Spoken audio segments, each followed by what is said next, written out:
परम दयाल अनंत सुख सम्राट आदि सद्गुरु सर्वात्माओं के सद्गुरु सर्व सृष्टि के सद्गुरु सद्गुरु सुखराम जी महाराज ने धन्य हो धन्य।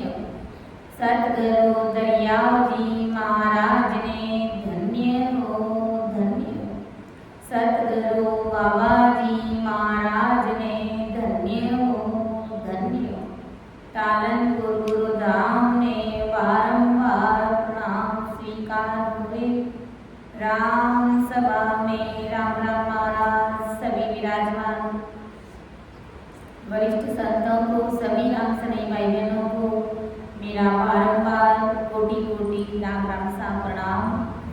सब संतन सो विनती बारे बारे प्रणाम। बिरद तुम्हारो जान के साये करो हरिया। करुणा राखो राम जी बरसो दीन दया। गुण अवगुण सब भग संजो आदो प्रीत संवार। सुन जो मैं निर्दोष घाट वाद जस होय। तुम्हारी बोलन हारे हो क्या जानेगा कोई। परम दयाल अनंत सुख सम्राट आदि सद्गुरु सर्व आत्माओं के सद्गुरु सर्व सृष्टि के सद्गुरु सद्गुरु सुखराम जी महाराज ने धन्य हो धन्य। राम सभा में राम राम महाराज सभी विराजमान संतों को राम राम सा प्रणाम।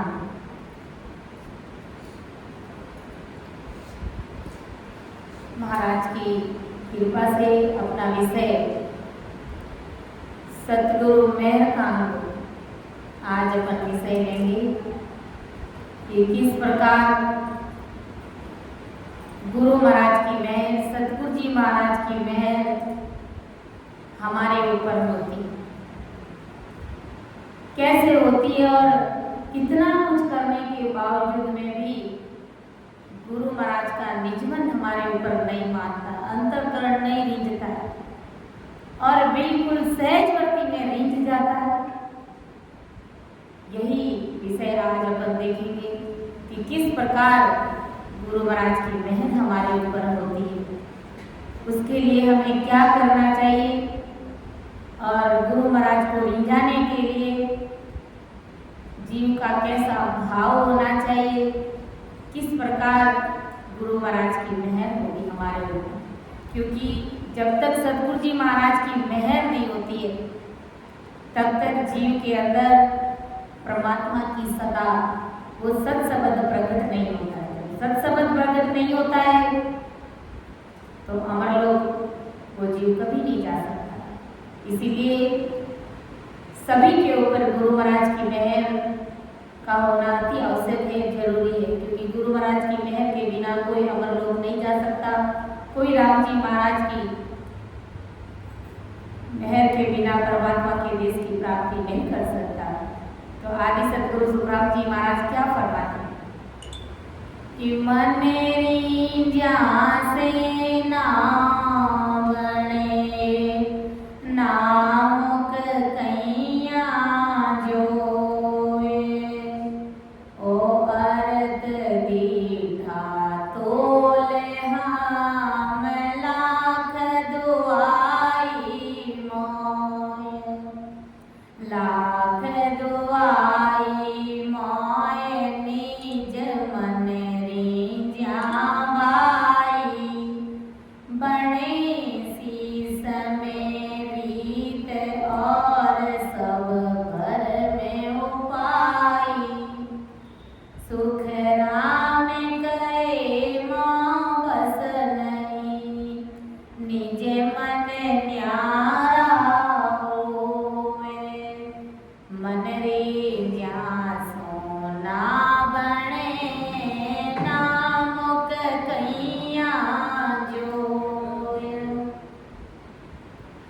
आदि सतगुरु सुखराम जी महाराज क्या फरमा रहे कि मन रिंझिया से न बढ़े ना मुख कैया जो हो अर्थ दीटो तोल हम लाख दुआई। गुरु महाराज फरमा रहे कि मेरी मेहर अर्थात परमदयाल सतगुरु सुखराम जी महाराज की मेहर शिष्य के ऊपर कैसे होती है, किस बात से होती है और किस बात से नहीं होती। यानी गुरु महाराज अगर ऐसा कहते हैं कि मन रिंझिया से ना बढ़े, अगर गुरु महाराज का मन हमारे ऊपर राजी हो जाता है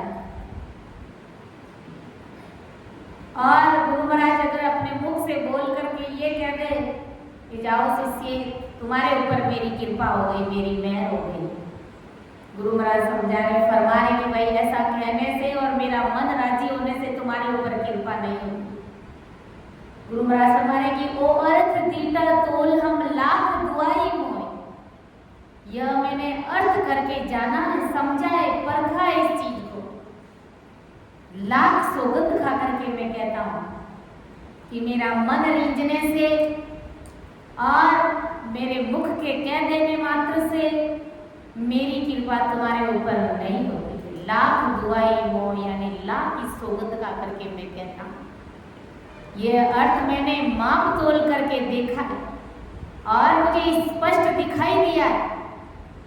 ज्ञान विज्ञान की दृष्टि से भी देखा मैंने, न्याय की दृष्टि से भी मैंने देखा है और मुझे दिखाई दिया है शिष्य के ऊपर सतगुरु की मेहर, सतगुरु जी महाराज का निजमन खुश होने पर ही होती है। लाख दुआई मोय निजमन रिंझिया बाई। जब मेरा निजमन रिंझता है, मन रिंझता है तो मेरी कृपा नहीं होती और निजमन रिंझता है तब मेरी कृपा होती है।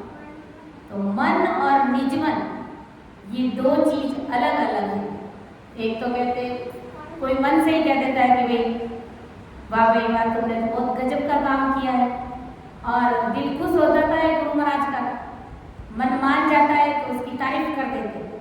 तो इसका मतलब ये नहीं हुआ कि गुरु महाराज की कृपा हमारे ऊपर हो गई, हमारे अंदर वो सत्सबद प्रकट हो गया, ऐसा संभव नहीं है। गुरु महाराज कहते कि ये मेरा मन और मेरा निजमन, निजमन यानी वो अंतःकरण, अपन अपनी भाषा में कहते हैं ना वही बाहरला मन और अंदर वालों मन। तो ये मन और निजमन, निजमन यानी अंतःकरण, सतगुरु जी महाराज का अंतःकरण रिंझना चाहिए हमारे ऊपर, अंतःकरण से मेहर होनी चाहिए, तब शिष्य के ऊपर गुरु महाराज की कृपा होती है। निजमन रिंझिया बाई। गुरु महाराज फरमाने में मेरा निजमन मानना चाहिए, मेरा निजमन खुश होना चाहिए। निजमन खुश हो जाने बाकी जो दूसरे उपाय है वो सब भ्रम है, सब भ्रम उत्पन्न करने वाले हैं। गुरु महाराज कहने का मतलब क्या है कि गुरु महाराज का निजमन कैसे रिंझे, गुरु महाराज का अंतःकरण कैसे रिंझे, उस अंतःकरण को, उस निजमन को रिंझाने का प्रयास करना है। वो कौन सी ऐसी विधि है, वो ऐसा कौन सा कार्य है जो अपन करते ही गुरु महाराज का निजमन अंतःकरण रिंझ, उसका उपाय, उसकी विधि को हमें फॉलो करना है, ना कि संसार की दूसरी बातों से गुरु महाराज को रिंझाना है। इससे गुरु महाराज का मन राजी हो जाएगा, लेकिन अंतःकरण राजी थोड़ी होता है, कभी नहीं होता। इसीलिए गुरु महाराज हमारे की मन रिंझिया से नहीं बने, मेरी मेहर शिष्य के ऊपर मेरा मन रिंझने से नहीं होता है और ना ही मेरे मुख के कहने से होता है। लाख दुआई मोय निजमन रिंझिया बाई। लाख की शपथ खा करके कहता हूं कि मेरा निजमन मानने पर ही शिष्य के ऊपर मेरी मेहर होती है। बड़े शीश में रीत और सब बरम उपाय। गुरु महाराज फरमा रहे कि दूसरी अगर जितनी भी कोई भी तुम मायावी विद्या तुम फॉलो करोगे मुझे रिझाने के लिए, तो वो सारी विद्या भ्रम है, सब झूठी है मुझे रिझाने के लिए। संसार की बातों से और संसार के धन से मेरा मन कभी नहीं रिंझता है। आदि सतगुरु सुखराम जी महाराज फरमाते हैं कि सतगुरु का निजमन सतगुरु के देह, मन और जीव से न्यारा है। निज मन क्यों नहीं रीझता है आराम से, आसानी से, सहज वर्ती से? क्योंकि गुरु महाराज फरमाते हैं कि मेरा मन अलग है, मेरा निज मन अलग है, मेरा देह, मेरा जीव, ये सब न्यारे न्यारे। इस देह के अंदर ही देखो जीव भी है, अंतःकरण भी है, गुरु महाराज का मन भी है। कोई मन कोई अलग बात थोड़ी है, सब इस देह के अंदर ही। लेकिन अंदर होते हुए भी सारी चीजें गुरु महाराज फरमा रहे कि सब न्यारे न्यारे। इसीलिए मेरा मन रीझने से भी मैर नहीं होती है, मेरा देह राजी हो जाने से भी मैर नहीं होती है। सिर्फ अंतःकरण जब मेरा रीझेगा तभी मेरी मैर शिष्य के ऊपर होगी। और वो अंतःकरण रीझाना भी मेरे बस की बात नहीं है कि सुख राम कहे मां बस नहीं, निज मन न्यारो होए, मन रीझा सो नहीं बने, नाम मुख कैया जोए। गुरु महाराज फरमा रहे हैं कि मेरा निज मन को खुश करना ये मेरे बस की बात नहीं है, ये मेरे बस से परे। और वास्तव में कभी कभी सतगुरु जी महाराज कहते हैं ये सब कृपा होना मेरे बस की बात नहीं है, ये सब कुछ करने कराने वाले वो सतगुरु साहेब परमात्मा राम जी महाराज। न जाने वो कब उनके गट में बैठ करके उनके अंतःकरण को रिझा दे, और उनका अंतःकरण रिझते ही शिष्य के ऊपर गुरु महाराज की मेहर। इसीलिए गुरु महाराज ने कहा कि सुख राम कहे मोह बस नहीं, निज मन न्यारो होए। गुरु महाराज समझा रहे कि ये मेरा जो निज मन है, ये देह से, इस जीव से, इस शरीर से, इस मन से न्यारा है, इसको रिझाना मेरे बस की बात नहीं है। मन रीझा सो ना बने, नाम मुख कैया जो। इस प्रकार मन के कहने से और मन के रीझने से और मुख के कहने से मेरी मैर शिष्य के ऊपर नहीं होती है। गुरु महाराज ने देखो इस साखी को और अच्छे से स्पष्ट तरीके से उदाहरण सहित, एग्जाम्पल सहित हमें महाराज और अच्छी तरीके से पद में भी समझाने का प्रयास किया कि आखिर फिर किसका मन रीझता है, मन की मैर किसकी होती है और देह की मैर किसकी होती है, वो भी बात महाराज करवा रहे। मेरा मन और मेरा देह रीझने से कभी शिष्य के ऊपर कृपा नहीं होती, लेकिन मेरा अंतःकरण ये चीज सबसे न्यारी। आदि सद्गुरु सुखराम जी महाराज आए एक पद में, बांधा सते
सतेगरो मेरे न्यारे रे मांदा सतेगरो मेरे न्यारे।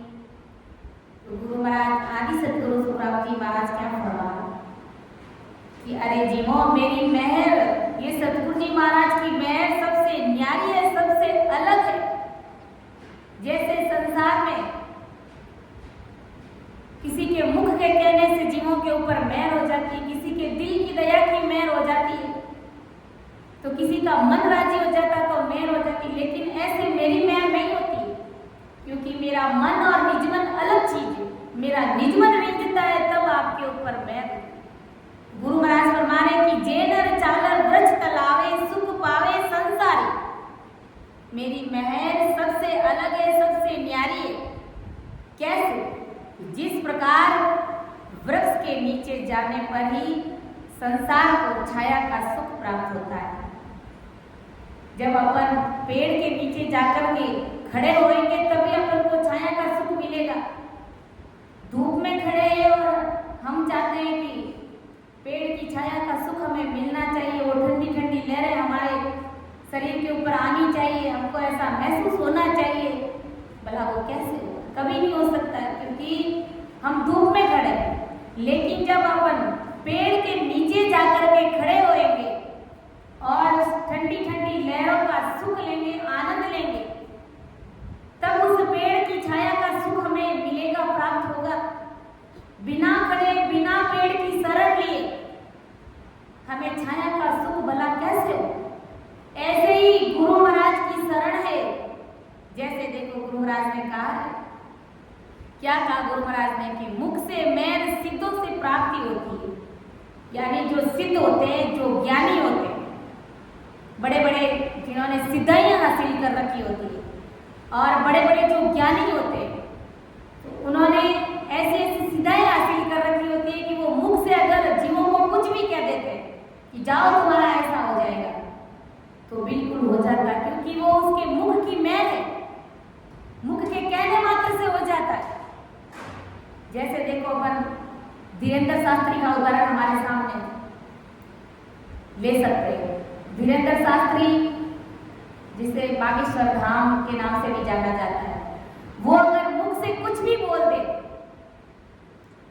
पर्चा देते हैं वो संत, 3 लोग के मायावी संत है, और पर्चा देते हैं, कुछ भी जीवों को कह देते हैं कि जाओ तुम्हारा ऐसा काम हो जाएगा, तो उसके मुख के कहने मात्र से हो जाता है।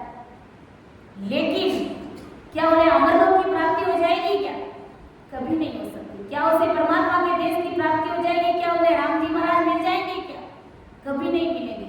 संसार के छोटे मोटे सुख उनको जरूर मिल सकते हैं, लेकिन ये जीवात्मा, ये आत्मा परमात्मा के देश की प्राप्ति कभी नहीं, इस जीव का कार्य कभी नहीं हो सकता।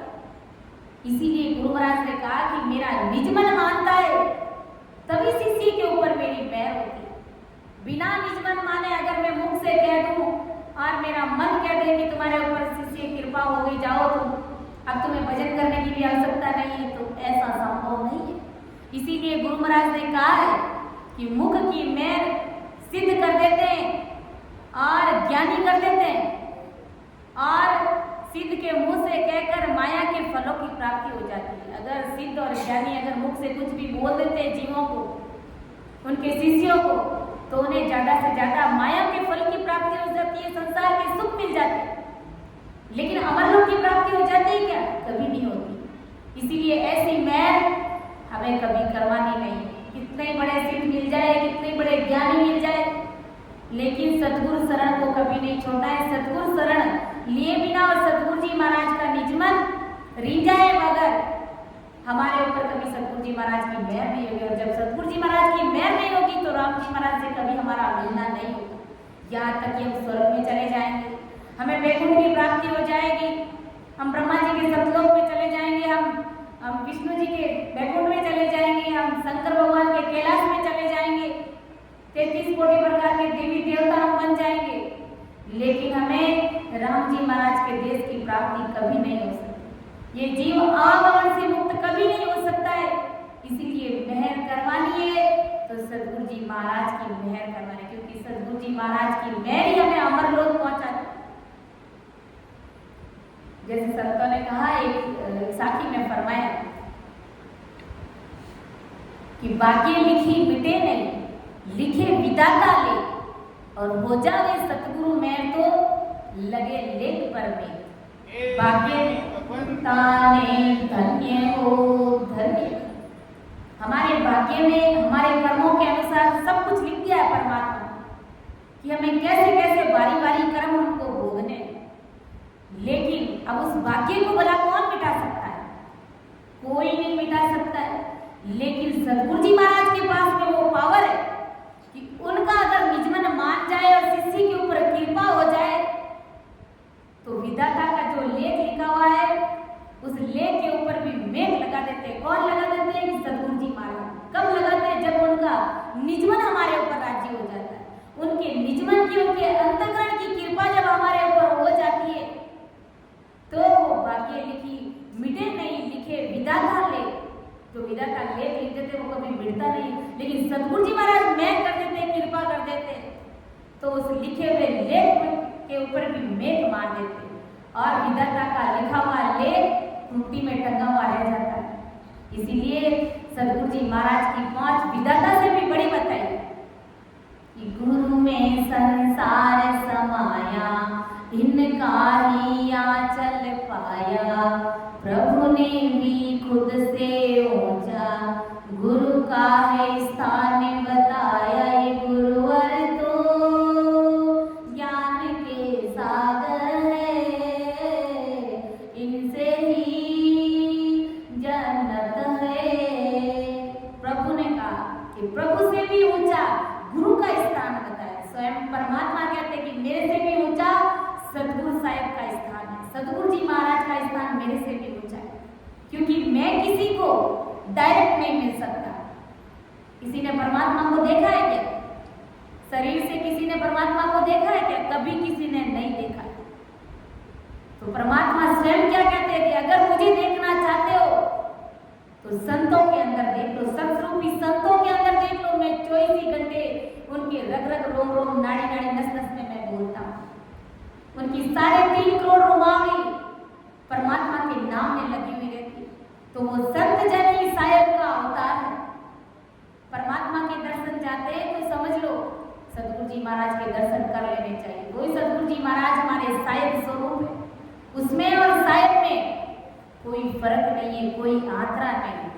तो सीधी सी बात हो गई कि सदगुरु जी महाराज की मेहर होगी तभी हमें राम जी महाराज की प्राप्ति होगी, साहिब से हमारा मिलना होगा, वो परमात्मा से मिलने की रीत बात हमारे अंदर उतरेगी, बनेगी।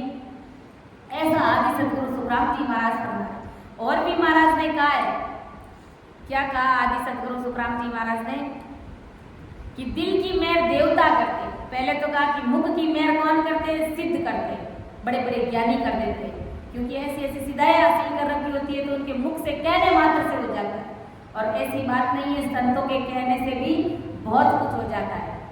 जब त्रिकुटी पहुंचे थे संत जन अपने मुखार बल से कुछ भी अगर बोल देते हैं तो वो साहिब राम जी महाराज उनके वचनों की लाज रखते। संतों ने बोल दिया तो वो साहिब कर देते उस जीवों के साथ। तो आदि सतगुरु सुखराम जी महाराज हमारे दिल की मेहर देवता करते। दिल से अगर कोई मेहर करते तो देवता कर देते। वे भी माया से फल प्राप्त कराते हैं। और देवता की जब मेहर होती है तो क्या होता है? संसार का सुख मिलता है। अगर किसी को पुत्र की प्राप्ति नहीं हुई है, किसी के बेटा नहीं है तो वो मिल जाता है। किसी के पास में धन नहीं है तो उस धन की प्राप्ति हो जाती है। किसी के और भी कोई सांसारिक रोग लगा हुआ है, कोई बीमारी है, कोई कष्ट है, कोई संकट आ गया है, तो देवता के दिल की मेहर होने पर वो संकट उसका मिट जाता है, दूर हो जाता है। और मन और हाथ की मेहर संसार में शरीर को सुख प्राप्त कराती है। मन की मेहर और ये हाथ की मेहर, ये सब संसार में छोटे मोटे सुखों की प्राप्ति कराती है। और गुरु महाराज फरमा रहे कि हाथ, मन और मुख की मेहर संसार में जैसी संगति होती है वैसी ही होती है। सतगुरु की मेहर यानी केवली भगवंतों के अणव्य ज्ञान की सतगुरु विधि से जो सदा जागृत होती है वो कहने में और शुभ अशुभ करणियों में भी वो चीज नहीं है। गुरु महाराज की मेहर शुभ अशुभ करणियों से भी न्यारी है, वो उन करणियों के अंदर नहीं है। जिस प्रकार देखो गुरु महाराज ने इसी पद में फरमाया, कैसे फरमाया देखो कि ज्यों मावे पंछी के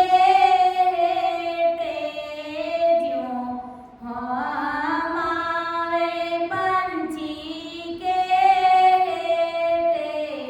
नर छाया में आवे उड़ते भूप बने इन जग में इन दे भूप बने इन जग में यूं सतगुरु शरण कहावे रे बांधा सतगुरु मेरे न्यार छाया सुनिया देखा बाया छाया सुनिया देखा बाया भूप हुए नहीं कोई छाया माए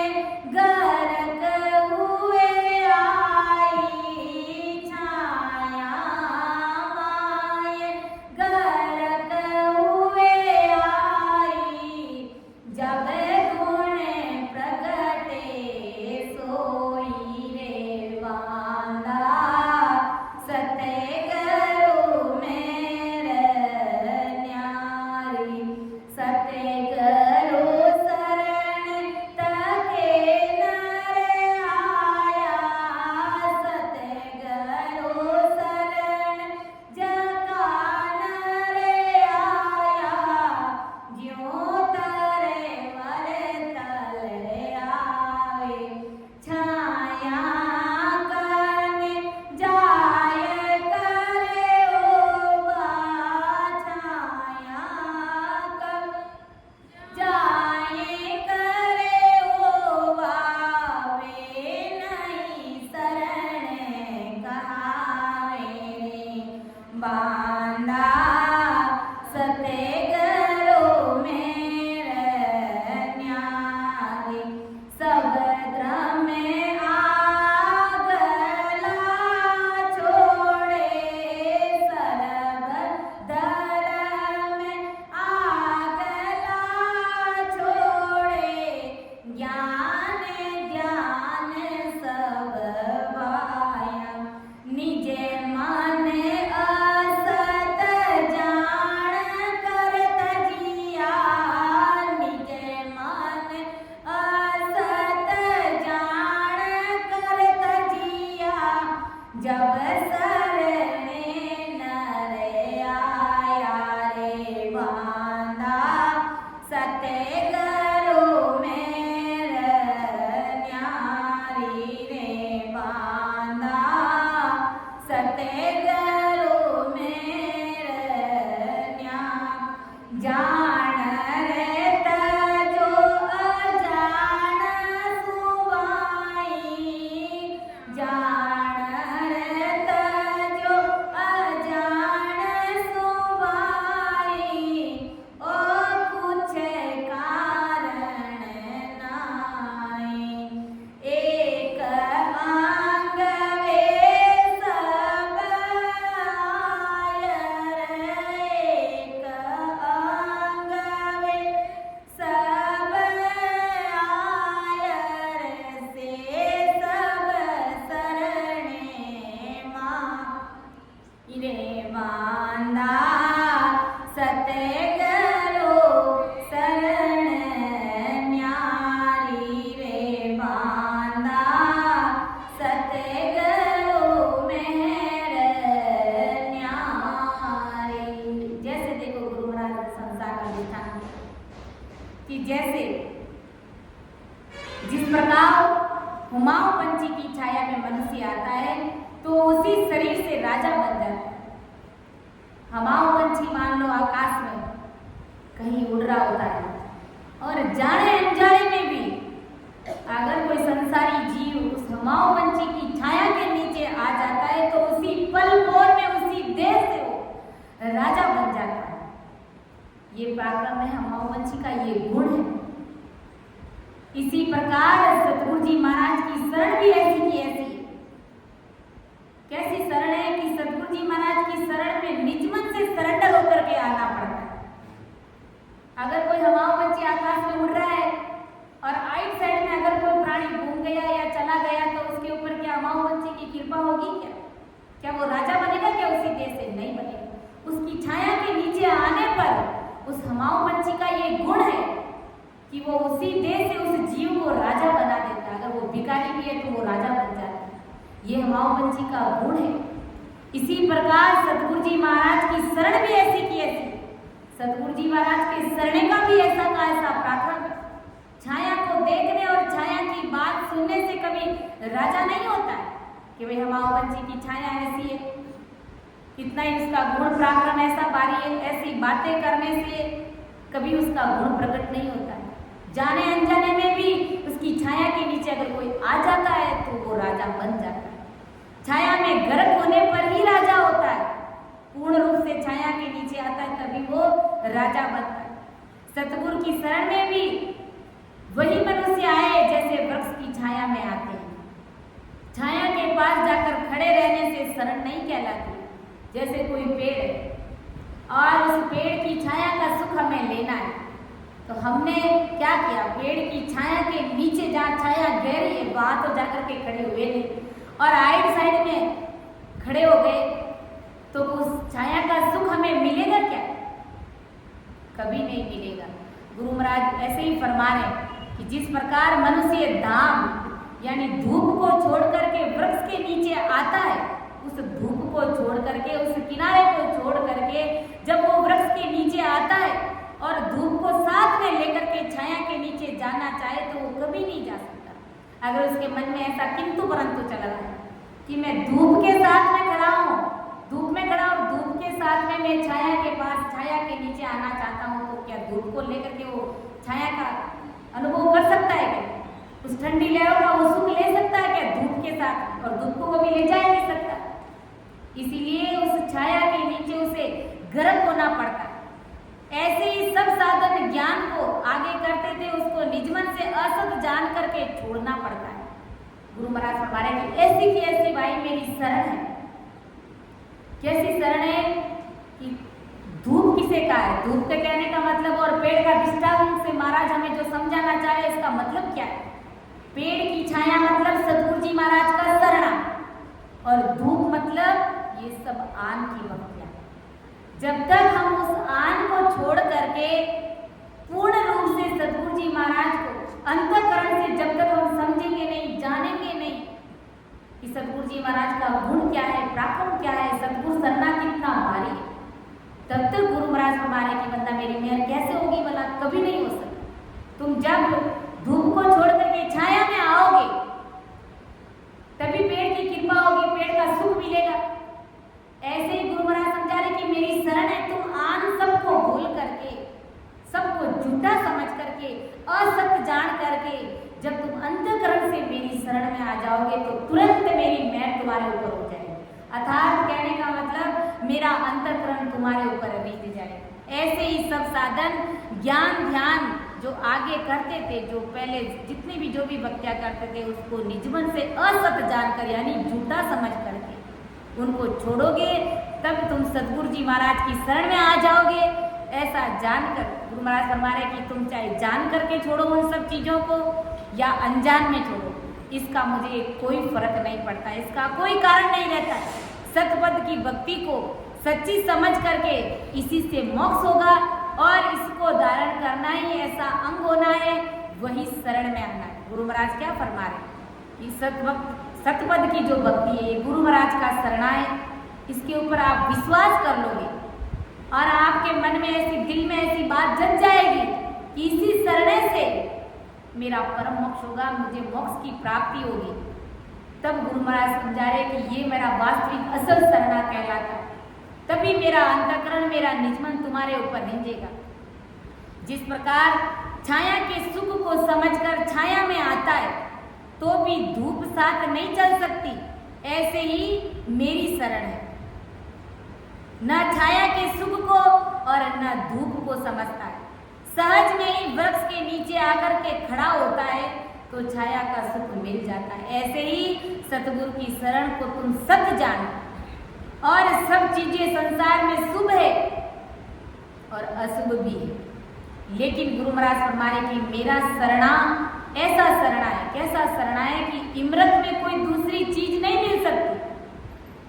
जिस प्रकार पेड़ के नीचे धूप के साथ अपन जाएंगे तो पेड़ का सुख नहीं मिलेगा, ऐसे के ऐसे मेरा शरणा है। जैसे उदाहरण दिया कि इमरत के अंदर कोई दूसरी चीज नहीं मिला सकते और मिलती भी नहीं है, और फिर जब मिल जाती है तो फिर वो इमरत नहीं कहलाता। ऐसे ही गुरु महाराज फरमाए कि ऐसे कैसे मेरा शरणा, तुम किसी आन की भक्ति को लेकर के या आन की भक्ति को मान करके अगर तुम चाहो कि मैं गुरु महाराज के शरण में आ गया तो मेरा निजमत नहीं मानेगा, क्योंकि तुम धूप के साथ में आए हो, तुम आन किसी दूसरी चीज के साथ में मेरे आ, अभी तुम्हारा अंतःकरण तुम्हारा निजमन पूर्ण रूप से मुझे माना नहीं है, समझा नहीं। अभी तुम 101% तुम मेरे बने नहीं हो। जब तक तुम मेरा नहीं बनोगे सबको भूल करके, तो फिर मेरी कृपा मेरी मेहर तुम्हारे ऊपर भला कैसे होगी। जिस प्रकार गुरु महाराज जी का इमरत में कोई दूसरी चीज नहीं मिल सकती, ऐसे ही सतगुरु की शरण है। सतगुरु की चीजों में शुभ अशुभ दोनों गुण है। जैसे अग्नि में अच्छी बुरी चीजें सब डालो, सब अपना अपना रूप बना लेती है, इसी तरह सतगुरु के अणुवे वचनों में अगला ज्ञान नहीं ठहर सकता। आगे का 3 लोग का ज्ञान मान लो हमारे अंदर भरा पड़ा है और हम गुरु महाराज की कृपा करवाना चाहते हैं, तो जब तक ये अंदर की चीजें 3 लोग का ज्ञान बाहर नहीं निकलेगा, तब तक परमात्मा का ज्ञान हमारे घट के अंदर वाला कैसे उतरेगा? कभी नहीं उतर सकता। उतरेगा नहीं तो गुरु महाराज की कृपा और मेहर भी नहीं हो सकती। ऐसा आदि सदगुरु सुखराम जी महाराज हमें समझाने का प्रयास करें कि ऐसा मेरा शरणा, ऐसी मेरी शरणागति, तुम आन को लेकर के कभी मेरी शरण में नहीं आ सकते। सबका तुम्हें किनारा करना होगा, जीव उल्टी ऊपर हरे। गुरु महाराज ने निर्णय के अंत में फरमाया कि जिस प्रकार अपन ज्यादा भोजन कर लेते हैं तो वो भोजन अपच हो जाता है, जहर बन जाता है हमारे शरीर में। तो जहर बनता है, अपच होता है तो क्या होगा? हमको उल्टी होगी। तो उल्टी हो जाती है तो उस उल्टी के ऊपर हमारा ध्यान जाता है क्या? कभी हमारा ध्यान नहीं जाता। ऐसे ही गुरु महाराज फरमा रहे, हमें समझा रहे, इस 3 लोग के ज्ञान को, इस 3 लोग की समझ को पूरी तरह से किनारा करोगे तभी तुम्हें मेरा ज्ञान समझ में आएगा और मेरी कृपा तुम्हारे ऊपर होगी। यही बात आदि सतगुरु सुखराम जी महाराज इस सतगुरु मेहर के अंग के माध्यम से, इस कुंडलिया के माध्यम से और इस पद के माध्यम से संसार का, पेड़ का, इमरत का दृष्टांत देकर के महाराज हमें समझाने का प्रयास कर और कहा कि मन की मेहर किसकी होती है, दिल की मेहर किसकी होती है, देह की मेहर कौन करता है। ये सब मेहर करने वाले खूब बैठे संसार में ज्ञानी, लेकिन इन सब की मेहर से संसार के छोटे मोटे सुखों की प्राप्ति हो जाती है, लेकिन अमर लोक में जाना हमारा नहीं होता है। कि मन रींझा से नाव बने, ना मुख कैया जोए, और दीटो तोल हम लाख दुआई मोय, लाख दुआई मोय निज मन रींझा भाई, बड़े शीस में रीत और सब भर में उपाई, सुखरा में गए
कहने को कोय, निज मन रींझाऊं मेरे रे, तुरंत शीस पर होए। बहुत भारी कृपा, बहुत बड़ी मेहर एक छोटी सी बात पर हो जाती है। वरना गुरु महाराज फरमाने की बोली सोने का पहाड़ ला करके भी मुझे अगर दे दोगे तो भी मेरा निज मन तुम्हारे ऊपर नहीं लेंगे। कितनी बड़ी बात महाराज ने एक साथ में शॉर्ट एंड स्वीट में हमें समझा दिया, फरमा दिया कि तुम भले चाहे संसारी जीव कितना ही कुछ भी कर लो मुझे ले जाने के लिए, लेकिन मेरा मन नहीं रिझता है, मेरा अंतःकरण नहीं रिझता है। लेकिन एक छोटी सी बात से मेरा मन नहीं रिझ जाता है। कितनी सहज और सरलता से गुरु महाराज की मेहर हमारे ऊपर हो जाती है। और ऐसे अगर सोचे तो लाख जतन कर ले तो भी गुरु महाराज की कृपा हमारे ऊपर नहीं होती। कैसी परमात्मा की लीला है, कैसी राम जी महाराज की कृपा है। तो हम जीवों को वही विधि हमें फॉलो करनी है, उस जीणी बात को ही पकड़ना है जिस जीणी बात से गुरु महाराज की कृपा, गुरु महाराज का निजमन हमारे ऊपर मान जाए कि तो रींझावे सतगुरु शिष्य ज्यों त्यों कराए, तो गट जागृत नाम बार लागे नहीं प्राणी, तिने मेर लग बात अर्थ रिजन मन लावे, उण फूल पलक विचार बीज केवल घटा। सतगुरु जी महाराज को जैसे वैसे करके शिष्य आकर के खुश करेगा तो भी शिष्य के घट में तुरंत नाम जागृत हो जाएगा। ज्यों त्यों भी अगर कोशिश करेगा तो कहते हैं ना कभी तो तीर निशाने के ऊपर लग जाता है। जैसे ही निशाने के ऊपर लगता है तो गुरु महाराज की कृपा हो जाती है और उसे देर नहीं लगता है, समय नहीं लगता है। गुरु महाराज हमारे एक सेकंड का भी समय नहीं लगता गुरु महाराज की कृपा होने में। और ऐसे भले लाख जतन कर ले तो भी नहीं होता है। कैसे देखो गुरु महाराज ने अपनी भाषा में समझाया कि मैं एक घास के तिनके से तो घट जागृत नाव बार लागे नहीं प्राणी, तिने मेर लग बात अर्थ निजन मन लाग। मैं एक घास के तिनके से खुश हो जाता हूँ। घास के तिनके का मतलब घास का तिनका कितना छोटा सा होता है। गुरु महाराज घास के तिनके से मतलब क्या समझा रहे, क्या कहना चाह रहे कि एक मैं छोटी सी बात से रिझ जाता हूँ और मेरा पर्वत से, वरना मेरा पर्वत से यानी सोने का पर्वत भी अगर कोई मुझे ला करके देगा तो भी मैं खुश नहीं होता हूँ, लेकिन मैं झिड़ी छोटी सी बात से मैं खुश हो जाता हूँ। यह बात जिससे मैं खुश होऊंगा वो अर्थ मेरा निजमन खुश होकर के मेरा मन लाएगा। विचार करो उस पल पौर में इतना ही समय नहीं लगता, कितना कि पलक झपकने जितनी भी देर नहीं लगती है मेरी मेहर होने में, मेरी कृपा होने में, वो केवल ये बीज प्रकट होने में। एक पलक झपकती है, उस एक सेकंड में एक पलक झपकती है, तो उससे भी कम समय लगता है गुरु महाराज की मेहर होने में, कृपा होने में। सदगुरु सुखराम जी महाराज फरमा रहे हैं कि फिर मुख से कहने की क्या बात हो गई, कोई बात ही नहीं है मुख से कहने की, और मन रीझने की कोई बात ही नहीं है। ये सब बातें फिर कोई मायना नहीं रखती है। मुख से कहने की जाओ शिष्य मेरी मेहर तुम्हारे ऊपर हो गई, ऐसा बोलने का कोई कारण ही नहीं रहता। तो मेरा निजमन खुश हो जाने पर शिष्य के ऊपर अपने आप तुरंत मेहर हो जाती है, यथार्थ कृपा हो जाती है। आदि सदगुरु सुखराम जी महाराज शरीर नहीं, सतगुरु का मन नहीं, सतगुरु के 5 आत्मा नहीं तथा सतगुरु का जीव नहीं। सतगुरु यानी सतगुरु के अंदर, सतगुरु में वो सत्स्वरूपी सत शब्द, वो नेचर निज नाम। गुरु महाराज क्या फरमा रहे, बड़ी भारी गहरी बात समझा रहे। सतगुरु रूपी निजमन और सतगुरु रूपी अखंडित ध्वनि है, हमें उससे प्रीति करनी है, हमें उससे प्रेम लाना है। ऐसे सतगुरु रूपी सत्शब्द का, ऐसे निजनाम का, ऐसे अखंडित ध्वनि का निजनाम शिष्य जैसे तैसे करके रिझाएगा तो शिष्य के गढ़ में निजनाम जागृत होने में थोड़ा सा भी समय नहीं लगेगा। एक पलक झपकते जितना भी समय नहीं लगता। कहने गुरु महाराज हमें क्या कहना चाह रहे हैं, गुरु महाराज हमें यही कहना चाह रहे कि तुम्हें मेरे मन को नहीं रिझाना, मेरी 5 आत्माओं को नहीं रिझाना, मेरे शरीर को नहीं रिझाना, मेरे जीव को नहीं रिझाना।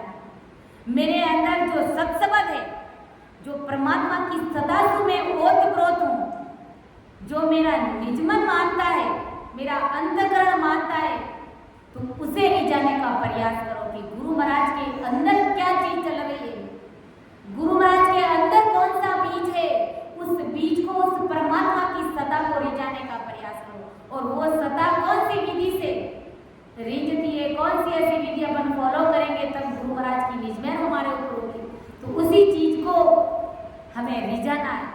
शिष्य यह तब कर सकेगा जब वह शिष्य अपने प्राणों को माया रूपी मन से, यानी इस माया से निकाल देगा, इस माया रूपी मन को, इस सांसारिक वासनाओं से, माया से पूरी तरह से निकाल देगा और 5 आत्माओं और वासनाओं से भी वो शिष्य उस मन को निकाल देगा और रजोगुण, तमोगुण, सतोगुण, इन त्रिगुणी माया से अपने मन को पूर्ण रूप से निकालेगा।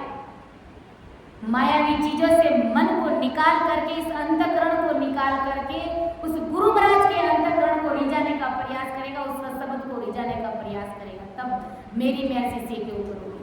और जो आदि से अप्रकट सत्सबद है, सत्सबद सबके अंदर है, वो परमात्मा की सत्ता सबके अंदर है। परमात्मा की सत्ता है तभी तो हम खा रहे, पी रहे, चल रहे, बोल रहे, देख रहे, सारी क्रिया कर रहे हैं। ये सब परमात्मा की ही तो कृपा है, ये सत्सबद का ही तो पराक्रम है। लेकिन इस सत्सबद, सोए हुए सत्सबद को हमें प्रकट कैसे कराना है, वो गुरु महाराज की शरण लेते हैं और गुरु महाराज को अपना निजमन देते हैं, अपना अंतःकरण देते हैं, तब वो हमारे अंदर सत्सबद जागृत होता है। सत्सबद जागृत हो गया, समझ लो अमरलोक जाने का पट्टा हमें मिल गया। बाकी किसी भी देवी देवताओं के पास में गए तो ये सत्सबद कैसे प्रकट होता है, गुरु महाराज की कृपा कैसे होती है, ये कभी हमें समझ में नहीं आएगी और हम जानवरों की तरह ऐसे ही घूमते फिरते रहेंगे। जो असल में सत्सबद, जो परमात्मा की कृपा हमारे ऊपर है, उस कृपा को कैसे प्रकट कराना है, वो सतगुरु जी महाराज की चरण शरण लेने पर ही हमें समझ में आता है।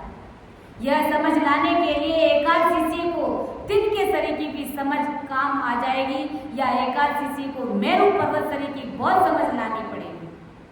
कितनी बात फरमाई भारी महाराज ने कि ऐसी समझ अगर गुरु महाराज को रिझाने की समझ अगर एक तिनके सरी की भी शिष्य के अंदर आ जाती है, यानी थोड़ी सी भी अगर समझ बन जाती है गुरु महाराज को समझने में, तो गुरु महाराज हमारे जी में तुरंत परमात्मा की सत्ता उसके कंठ कमल पर प्रकट कर देता।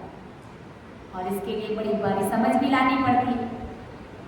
और गुरु महाराज हमारे लिए ऐसे, अगर संसार में आपको बड़ी भारी समझ है, कहते हैं ना बुद्ध गणी अक्ल भारी बुद्ध गणी, बड़ी भारी अक्ल है, बुद्धि भी है, हर काम में परवीन है, होनहार है, सब काम में होशियार है, चाहे संसार का कैसा भी ज्ञान हो, चाहे संसार की कैसा भी कोई काम हो, चाहे कैसी भी कोई माया की बात हो, लेकिन गुरु महाराज को समझने की अगर जीनी से भी बुद्धि उसके अंदर नहीं है, तो गुरु महाराज की, सतगुरु जी महाराज की कृपा उसके ऊपर नहीं होगी। और गुरु महाराज को समझने की अगर जीनी से भी बुद्धि आ जाती है और संसार की जरा सी भी बुद्धि नहीं है, अक्ल नहीं है, तो भी गुरु महाराज की मेहर हो जाती है, कृपा हो जाती है। क्योंकि गुरु महाराज को वो जीव समझने का प्रयास कर रहा है, इस ज्ञान को समझने का प्रयास कर रहा है, परमात्मा का बनने की कोशिश कर रहा है, तो तुरंत गुरु महाराज की कृपा शिष्य के ऊपर हो जाती है। शिष्य सद्गुरु का निजमन प्रसन्न करा लेगा। ऐसा होते ही उसी पुल पलक में, मतलब आंख बंद करके खोलने का समय भी नहीं लगता है, उतनी देर में केवल का बीज शिष्य के अंदर प्रकट हो जाता है, शिष्य के अंदर जागृत हो जाता है। ऐसा आदि सद्गुरु सुखराम जी महाराज इस साध के माध्यम से, इस कवित के माध्यम से आज जगत के सभी जीवों को समझाने का प्रयास कर रहे हैं कि ऐसी मेरी अजब गजब की लीला है, अजब गजब की कृपा है, होती नहीं है बहुत कुछ प्रयास करने के बावजूद भी, और हो जाती है बिल्कुल सहज वर्ती है। तिनके जैसी समझ भी अगर वो ले आता है अपने दिल दिमाग में सद्गुरु जी महाराज को समझने में, तो मेरी तुरंत मेहर उसके ऊपर हो जाती कि निज मन तोरी क्या नहीं, रीत सो तुम्हें बताऊं, सुन जो सब नर नारे हाथ जोड़े दे जा।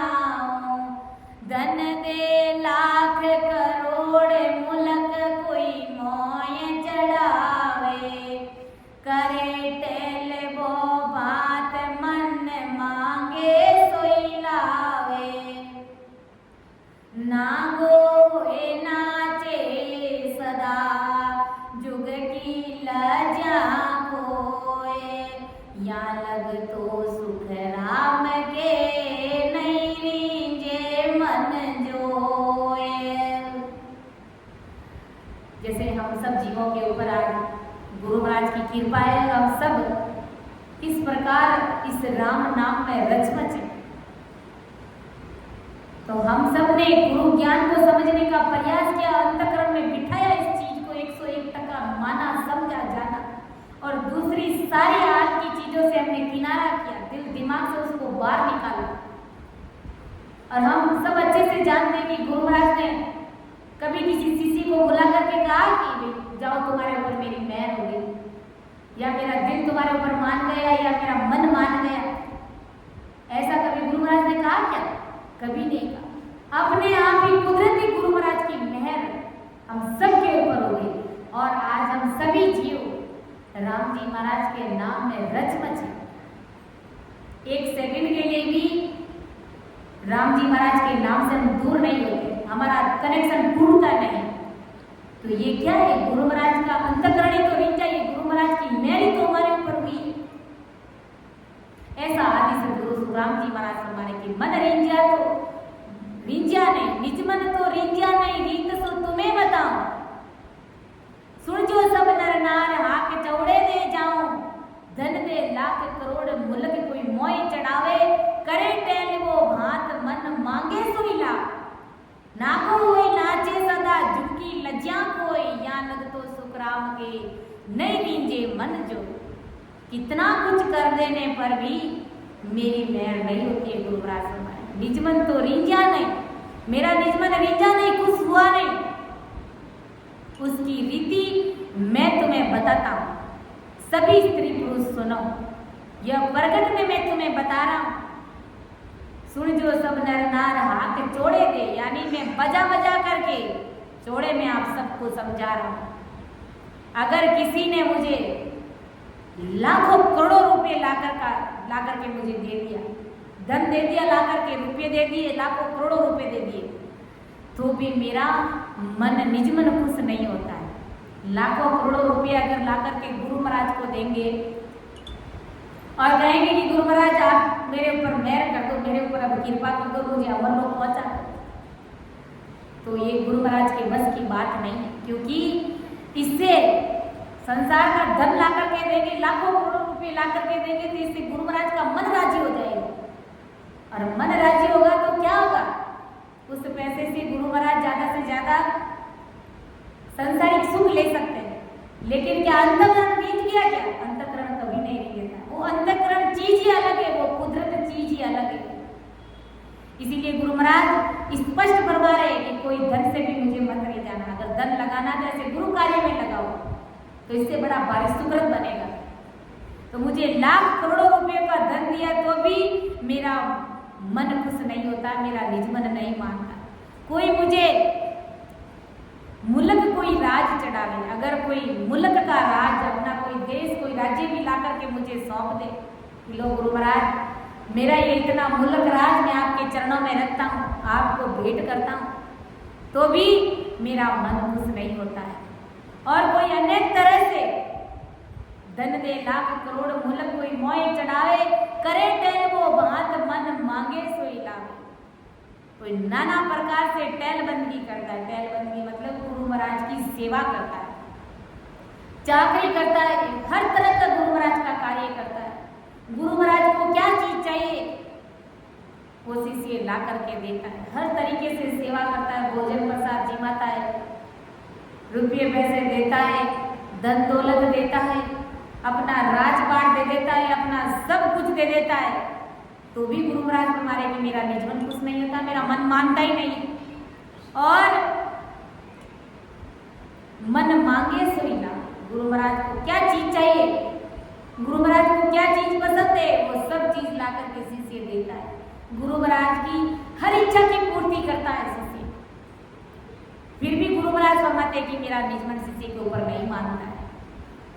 और यहाँ तक इतना कह दिया कि नागो हुई नाचे सदा झुमकी लज्जा कोई। कहने का मतलब क्या है कि शिष्य अगर मेरा हर कोई हल्का बारी कैसा भी मेरा झीणा से झीणा काम अगर शिष्य कर देता है, जो नहीं करना चाहिए वो कार्य भी शिष्य मेरा अगर कर देता है, जगत की कोई लाज शंका नहीं रखता है, गुरु कार्य करने में गुरु महाराज ने कह दिया ये कर लो तो वो कर लेता है, चाहे वो कैसा भी हल्का से हल्का कार्य बिना किसी संकोच के वो कर लेता है, बड़े भाव के साथ में कर रहा है। लेकिन फिर भी गुरु महाराज फरमाने की मेरी कृपा नहीं होती है। या लग तो सुखराम के नहीं रींझे मन जोई, इतना सब कुछ करने के बावजूद में भी मेरी मेहर शिष्य के ऊपर नहीं होती है।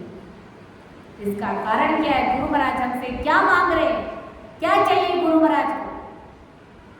गुरु महाराज को अंधकरण चाहिए। कहना क्या चाहते हैं महाराज कि तुम 101 तक का मेरा बन जाओ, तुम लाखों ही धन ला करके मुझे देते हो, करोड़ों लाखों रुपए मुझे ला करके दे देते हो, लेकिन तुम किसी आन के चक्रों में पड़ रहे हो, तुम्हें गुरु ज्ञान के प्रति विश्वास नहीं है, तुम्हारी दृढ़ता नहीं है, अगर तुम्हारा भाव नहीं है, तुम्हारे पास संसार का धन हो सकता है, तुम मुझे दे सकते हो, लेकिन तुम अंतःकरण से तुमने मुझे स्वीकार नहीं किया, तुमने मुझे माना नहीं है, मेरे गुरु ज्ञान को तुमने पकड़ा नहीं है, तब तक गुरु महाराज फरमाए कि मेरी मेहर शिष्य के ऊपर कभी नहीं हो सकती। आदि सदगुरु सुखराम जी महाराज अपनी भाषा में समझा रहे कि सभी नर नारियों को मैं चौड़े से ज्ञान दे करके बजा बजा करके कह रहा हूँ कि किसी ने सतगुरु को लाख करोड़ यानी आज की स्थिति में अरब खरब रुपयों का धन भी अगर मुझे दिया है तो भी मेरा निजमन नहीं रींझेगा। किसी ने सतगुरु को अपना मुल्क का राज दिया है तो भी सतगुरु का निजमन नहीं रींझेगा। और अपन देखते हैं अपने गुरु धाम पर खूब गुरु महाराज के ऐसे शिष्य है जो लाखों करोड़ों धन देते हैं, तो उससे क्या होगा? उससे भारी सुकृत बनता है, बड़ा भारी सुकृत कमाते हैं। लेकिन गुरु महाराज का अंतःकरण नहीं रिझता। अंतःकरण कब रिझता है? कि जब इस गुरु ज्ञान को मजबूती से पकड़ता है। गुरु महाराज ने कहा कि 3 घंटे नियमित रूप से भजन करना है और 101 तक का मेरा बन करके आदि सदगुरु सुखराम जी महाराज का बन करके तब गुरु महाराज का वो अंतःकरण मानता है, वो निजमन मान जाता है। बात सरने की 101 तक का परमात्मा का गुरु महाराज का हमें बन जाना है।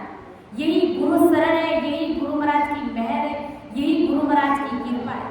धन से हम गुरु महाराज को राजी नहीं कर सकते, धन से हम गुरु महाराज से कृपा नहीं करवा सकते।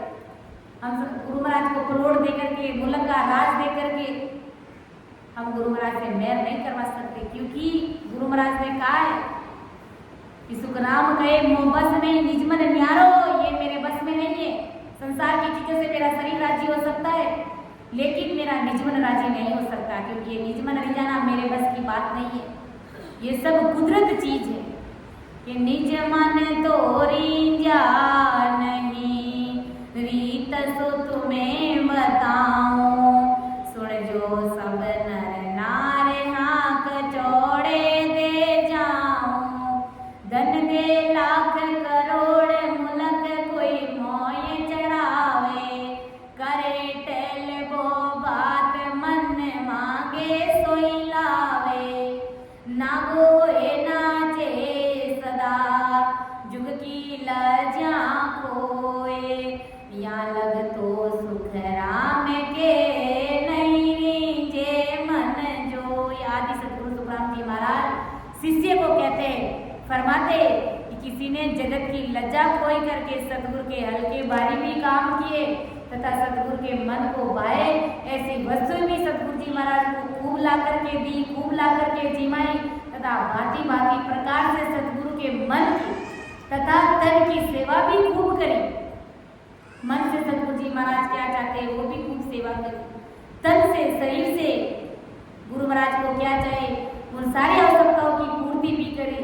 लेकिन सदगुरु का निजमन शिष्य से कभी रिझेगा नहीं, क्योंकि सदगुरु का निजमन यह सदगुरु के मन से, तन से तथा 5 इंद्रियों से न्यारा है। ये निजमन न्यारा, इसलिए गुरु महाराज ने पद के माध्यम से समझाया कि बांधा सतगुरु में न्यारी।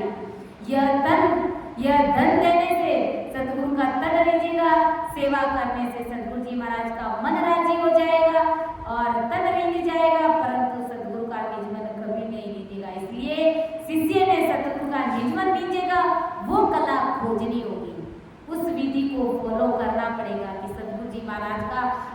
निजमन कैसे रिंझे, उस निजमन को हमें रिंझाने का प्रयास करना चाहिए।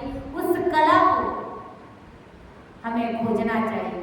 सदगुरु को धन देके, राज देके तथा सदगुरु के शरीर की सेवा करके सदगुरु का निजमन खुश करने का भ्रमित उपाय हमें त्याग देना चाहिए।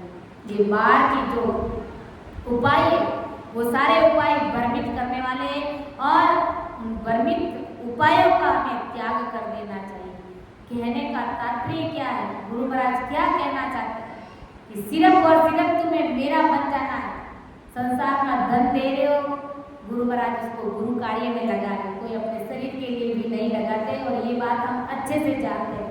आज हमारे जैतारण में जो गुरु धाम बना हुआ है तो खूब शिष्य धन देते तो गुरु कार्य में लगाते, कोई अपने शरीर पर नहीं लगाते। इसीलिए हमें गुरु महाराज के तन को और मन को नहीं रिंझाना है, गुरु महाराज के अंतःकरण को हमें रिंझाना है कि गुरु महाराज के निजमन को कैसे राजी किया जाए। तो इसीलिए तो कहते हैं कि गुरु की वाणी अटपटी, झटपट लखी ना जाए, जे कोई झटपट जान ले तो खटपट ही मिट जाए। ये गुरु महाराज की वाणी बड़ी अटपटी, ये हर किसी को समझ में नहीं आती और जब समझ में आ जाती है, समझने का प्रयास कर लेता है तो उसकी सारी खटपट मिट जाती है, सारा झंझट, सारा भौसागर का दुख ही मिट जाता है और अमर लोक का रास्ता सदा सदा के लिए खुल जाता है। ऐसा बारी ये परमात्मा का ज्ञान है, ऐसी बारी सदगुरु जी महाराज की मेहर है, कृपा है।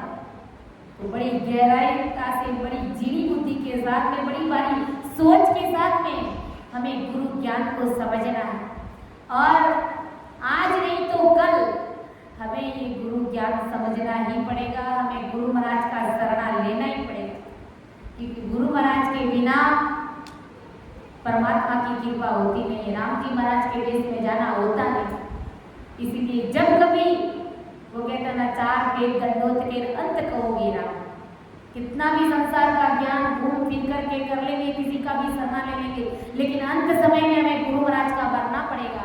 अर्थात कहने का मतलब हमें राम राम रटना ही पड़ेगा। जो भी संत जन हुए तो राम राम करके ही बहुसागर से फिरे और उन संतों को आज अपन याद करते हैं, क्योंकि वो अमर लोक से पधारे हुए संत जन और अमर लोक की प्राप्ति करने वाले संत जन अनंत जीवों को जगाने के लिए आए। तो इन्हीं शब्दों के साथ मैं मेरी वाणी को विराम देती हूँ। सुन जो मैं निर्दोष हूँ, गाट बाध जस होए, तुम्हारे बोलने हारे हो, क्या जानेगा कोई। परम दयालु अनंत सुख सम्राट आदि सद्गुरु, सर्व आत्माओं के सद्गुरु, सर्व सृष्टि के सद्गुरु, सद्गुरु सुखराम जी महाराज ने धन्य हो, धन्य। राम सभा में राम राम महाराज, सभी विराजमान संतों को राम राम साहब, प्रणाम साहब, राम। चाहे जगत